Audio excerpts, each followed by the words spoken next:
యాదాద్రి భువనగిరి జిల్లా ఆలేరు పట్టణంలో భవానీ జ్యువెలరీ షాపులో బంగారం దొంగతనం యత్నం విఫలమైంది.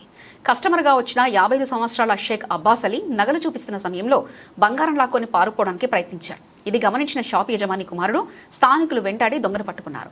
సమాచారం అందుకున్న పోలీసులు వ్యక్తిని అరెస్ట్ చేసి ఆలేరు పోలీస్ స్టేషన్కు తరలించారు. షాపు యజమాని ఫిర్యాదు మేరకు కేసు నమోదు చేసి దర్యాప్తు చేస్తున్నామని పోలీసులు తెలిపారు.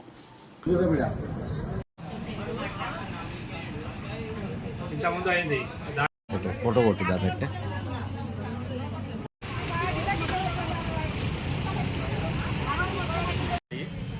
మా షాప్ పేరు భవానీ జ్యువెలర్స్.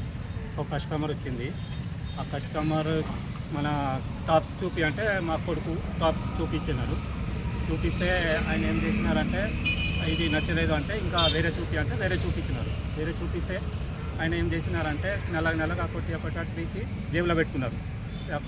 తులం పావులకు అట్లా బంగారం జేబులో పెట్టుకుంటే మా కొడుకు తెలిస్తే ఆయన అడిగినారంటే ఆయన రోడ్డు మీద ఉరికినారు. ఉరికితే ఆయన కొడుకు బెడ్ ఇంకా పోయి పట్టుకుంటే మళ్ళీ షాప్లో తీసుకొచ్చి జేబు నుంచి బంగారం తీసుకున్న తర్వాత ఆయనకు పోలీస్ కంప్లైంట్ ఇచ్చినాం.